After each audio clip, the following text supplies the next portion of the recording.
খারাপ হয়ে গেল। আবু বকর বুঝলো না, উমর বুঝলো না, পেটের ক্ষুধায় যেন আর সহ্য হচ্ছিল না। আবু হুরায়রা বলেন, তখন হঠাৎ করে আমি নজর করে দেখলাম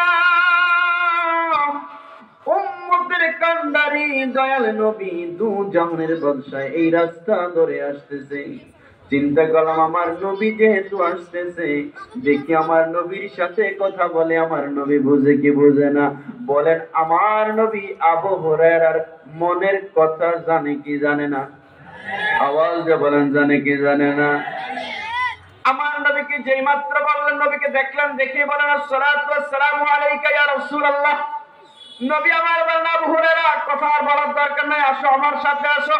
আবু হুরায়রার হাতটা ধরে আমার নবী সোজা আম্মা জান আয়েশা রাদিয়াল্লাহু তাআলা আনহার হুজরার দিকে চলে গেলেন। বলেন সুবহানাল্লাহ। এই আম্মা জান আয়েশাকে ডাক দিলেন, আয়েশা রে আয়েশা, ঘরে কোনো খাবার আসেনি? আয়েশা ডাক দিয়ে বলেন, ইয়া রাসূলুল্লাহ, তেমন কোনো খাবার নাই, শুধুমাত্র এক পেয়ালা দুধ আছে, একজন আপনাকে হাদিয়া দিয়ে গেছে, যেই দুধটা শুধুমাত্র আপনি পান করতে পারবেন, একজন পান করতে পারবে, একজনের বেশি খাইতে পারবে না।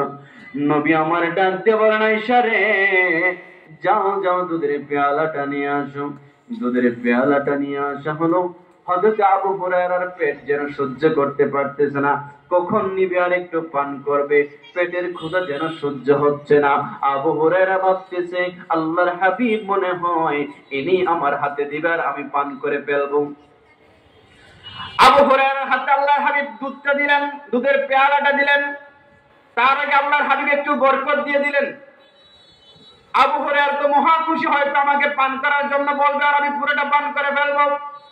নবী আমার ডাক দেবেন, আবু হুরায়রা যাও যাও, মসজিদে নববীর মধ্যে যেই 69 জন সাহাবী রয়েছে তাদেরকে সবাইকে ডেকে নিয়ে আসুন।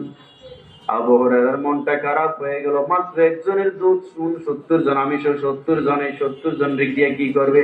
নবীর আদেশ গেলেন, তাদেরকে ডেকে নিয়ে আসা হলো। বলে, আবু হুরায়রা, এইবার এই দুধের পেয়ালাটা একজন একজন করে সবাই পান করানো শুরু করে দাও। সুবহানাল্লাহ।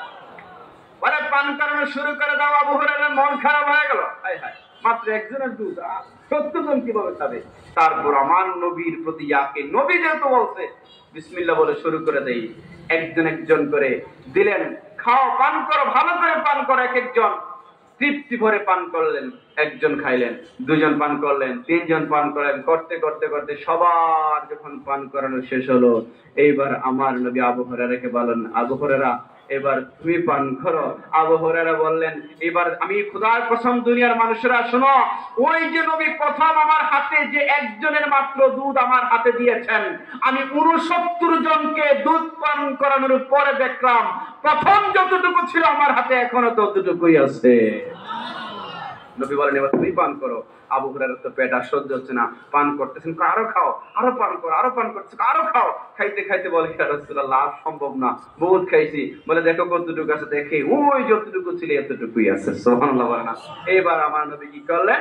বাকি দুধটা নিয়ে নিজে পান করে ফেললেন। বলেন, এই যে নবীর মুজিজা, নবীকে এই ক্ষমতা দিয়েছেন কে?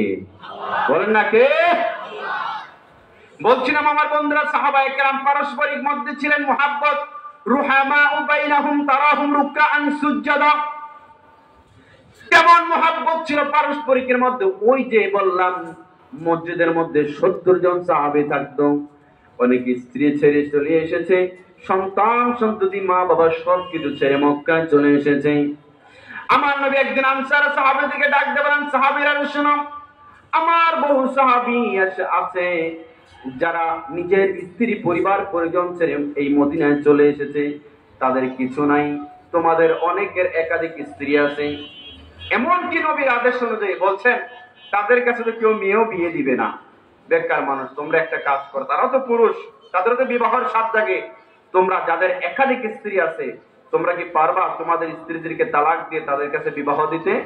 বহু আনসার সাহাবী কি করলেন? তাদের প্রত্যেকটা স্ত্রীকে নিয়ে হাজির হলেন এবং বললেন, ইয়া রাসূলুল্লাহ, আপনার সাহাবীদেরকে বলেন আমার কোন স্ত্রীটাকে পছন্দ হয়, যাকে পছন্দ হয় আমি তাকে তালাক দিব আমার ওই মুহাজির ভাই সাহাবীটা তাকে বিবাহ করবে। বলেন সুবহানাল্লাহ।